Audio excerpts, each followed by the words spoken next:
صل على سيدنا محمد النبي۔ ارشاد ربانی ہے والسابقون الاولون من المہاجرین والانصار، مہاجرین اور انصار میں سے جو سابقین الاولین ہیں اور وہ لوگ جنہوں نے نیکی میں ان کی اتباع کی ہے، پیروی کی ہے، ان کے پیچھے چلے ہیں،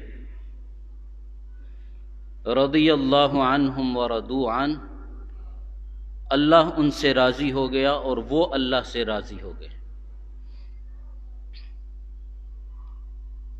یوں تو حضور علیہ الصلوۃ والسلام کے سارے صحابہ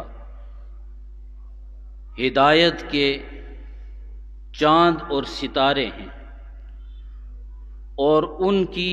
اتباع موجب ہدایت ہے، اس لیے کہ ان کے متعلق سید دو عالم صلی اللہ علیہ وآلہ وسلم نے خود ارشاد فرمایا ہے، اصحابی کالنجوم بأیہم اقتدیتم اہتدیتم،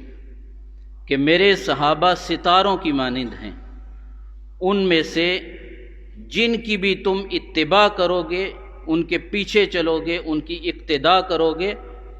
تو تم ہدایت پا جاؤ گے۔ مگر اس قدسی صفات گروہ کے اندر شرف و مجد اور بزرگی کے اعتبار سے وہ 10 صحابہ سر فہرست ہیں جن کو نبی اکرم نور مجسم شفیع المذنبین صلی اللہ علیہ وآلہ وسلم نے ان کی زندگی کے اندر جنت کی بشارت عطا فرمائی تھی۔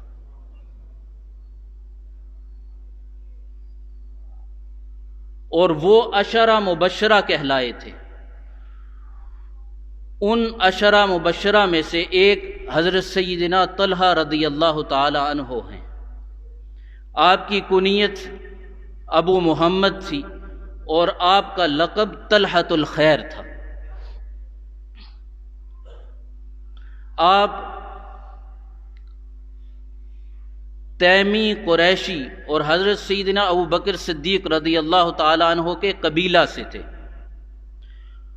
اور سلسلہ نسب 7ویں پشت میں حضور علیہ الصلوۃ والسلام سے جا ملتا ہے۔ مختلف غزوات میں شریک ہوتے رہے، اور حضرت سیدنا ابو بکر صدیق رضی اللہ تعالی عنہ کی دعوت پر اور آپ کی ترغیب پر آپ حضور علیہ الصلوۃ والسلام کی بارگاہ میں حاضر ہوئے اور مشرف باسلام ہو گئے۔ حضرت سیدنا عثمان غنی رضی اللہ تعالی عنہ کے قریبی دوست تھے، مختلف غزوات میں شریک ہوتے رہے،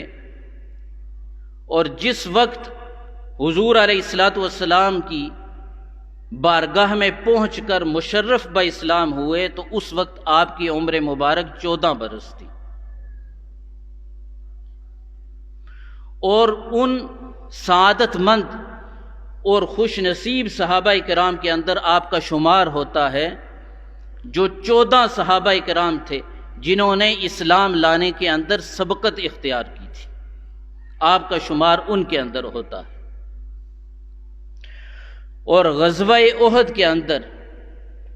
حضرت طلحہ رضی اللہ تعالی عنہ نے عدیم المثال بہادری اور جواں مردی کا مظاہرہ کیا، یہاں تک کہ ایک موقع پر کفار مشرکین نے حضور علیہ الصلوۃ والسلام کو اپنے نرغے میں لینا چاہا، تو اس وقت بھی حضرت طلحہ رضی اللہ تعالی عنہ نے حضور علیہ الصلوۃ والسلام کا دفاع کیا، اور اس طریقے سے دفاع کیا جواں مردی کے ساتھ، استقامت کے ساتھ، بہادری کے ساتھ، کہ آپ رہتی دنیا تک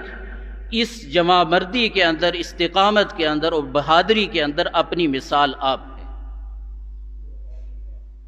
حضور علیہ الصلوۃ والسلام کا ایسا دفاع کیا کہ آپ کا پورا جسم زخمی ہو گیا،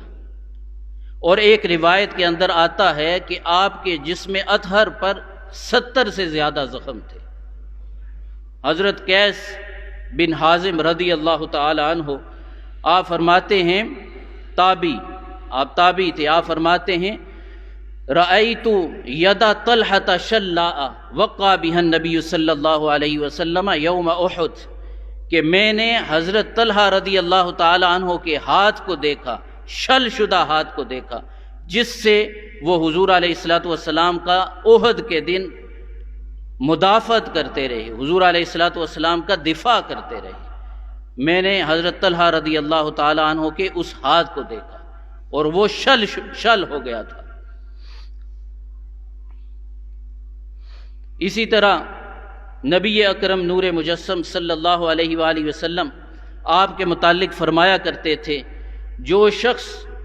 یہ دیکھنا چاہتا ہے، جس کو یہ دیکھنا پسند ہو کہ کوئی شخص مر کر بھی زمین پر چل رہا ہے،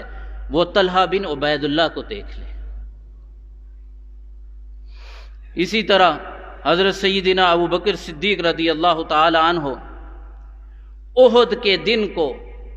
حضرت طلحہ رضی اللہ تعالی عنہ کا مخصوص دن کہا کرتے تھے،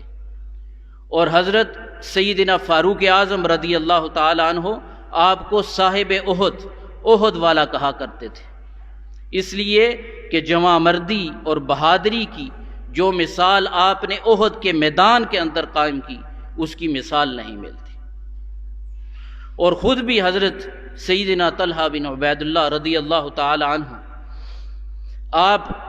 اس زمانے کو بڑا یاد کیا کرتے تھے، اس وقت کو بڑا یاد کیا کرتے تھے، اور جب یہ واقعہ سناتے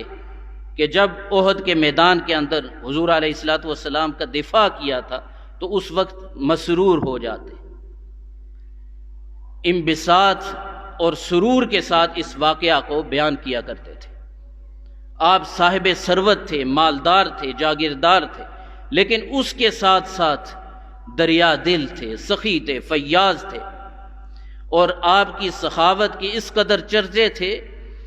کہ آپ کے قبیلہ کے وہ لوگ جو تنگ دست تھے، جو فقیر تھے، آپ ان کو بے انتہا عطا کیا کرتے تھے۔ اور بہت سے غزوات کے اندر آپ نے مجاہدین کے لیے خطیر رقم پیش کی۔ جنگ جمل کے اندر آپ نے شہادت حاصل کی، اور 36 ہجری کے اندر، اور اس وقت آپ کی عمر مبارک 64 برس تھی، اور آپ کا مزار مبارک بصرہ کے اندر، عراق کے اندر ہے۔ اللہ رب العزت آپ کی قبر انور پر کروڑ ہا رحمت نازل فرمائے، اور ہمیں حضرت سیدنا طلحہ بن عبید اللہ رضی اللہ تعالی عنہ کے فیوز و برکات سے مستفید ہونے کی توفیق عطا فرمائے۔ اللہ رب العزت آپ کے وسیلہ سے ہمیں دنیا اور آخرت کے اندر سرخرو فرمائے۔ اللہ رب العزت ہمارا حامی و ناصر ہو۔ وما علینا الا البلاغ۔